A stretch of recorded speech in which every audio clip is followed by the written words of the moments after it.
আমরা নবীজি সাল্লাল্লাহু আলাইহি সাল্লামের হাদিস থেকে শুনতেছিলাম দরবেশ জুরায়েজের কথা। যখন সে তপস্যারত ছিল আর তার মা এসে বাইরে ডাক দিয়েছিল তাকে, তিনবার ডাকার পর সে মায়ের ডাকে সাড়া দেয় নাই, তপস্যাকে প্রাধান্য দিয়েছিল। আর মা তখন তার উপর রাগ করে তাকে অভিশাপ করেছিল, পতিতা নারীর মুখ দেখার আগে তোর জন্য মৃত্যু না হয়।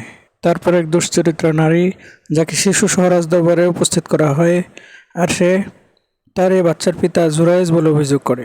রাজা রাগান্বিত হয়ে আশ্রম ভেঙে দিয়ে জুরায়েজকে গ্রেফতার করে নিয়ে আসার নির্দেশ দেয়। অতঃপর রাজার হুকুমে তার আশ্রম ভেঙে তাকে রশি দিয়ে বেঁধে গ্রেফতার করে রাজদরবারের দিকে নিয়ে যাওয়া হয়। পথিমধ্যে সাধুর সম্মুখে পতিতা নারীরা পড়িল। সাধু পতিতা নারীদিগকে দেখিলেন এবং মৃদু হাস্য করিলেন। রাজা সাধুকে লক্ষ্য করিয়া বলিলেন, সে কি অভিযোগ করেছে জানেন? সাধু বলিল, সে কি অভিযোগ করিয়াছে? রাজা বললেন, তাহার ধারণা ওই শিশু সন্তানটি আপনার ঔরজাত। সাধু তখন পতিতাকে লক্ষ্য করে বললেন, সত্য সত্যই কি তোমার ধারণা এই? সে বলল, হ্যাঁ। সাধু বললেন, কোথায় সেই সন্তানটি? তাহারা বলিল, ওই যে তাহার মায়ের কোলে। সাধু তখন তাহার সম্মুখে গেলেন এবং শিশুটিকে লক্ষ্য করিয়া বলিলেন, কি হে, তোমার পিতাকে? তৎক্ষণাৎ শিশুটি বলিয়া উঠিল, আমার পিতা ওই গরুর রাখাল।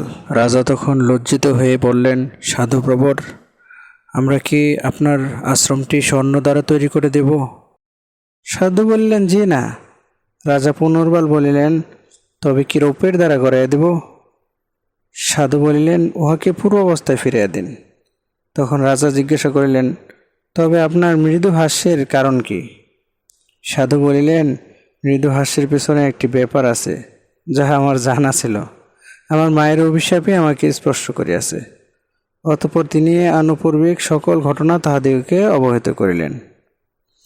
এ হাদিসের দ্বারা স্পষ্ট বোঝা গেল যে পিতামাতার ডাকে সাড়া দেওয়া আল্লাহর ইবাদতের মতোই গুরুত্বপূর্ণ। কেননা ইবাদতের সময় যদি একটু দেরি হয়েও যায়, তবে তাহা পরেও সারিয়ে নেওয়া যায়।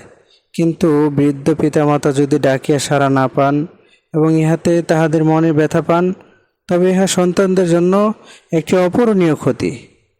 তাই নামাজে থাকা অবস্থায়ও যদি পিতামাতা ডাকেন, তবে নামাজ ছাড়িয়া দিয়া আগে তাহাদের কথা শুনিতে হইবে।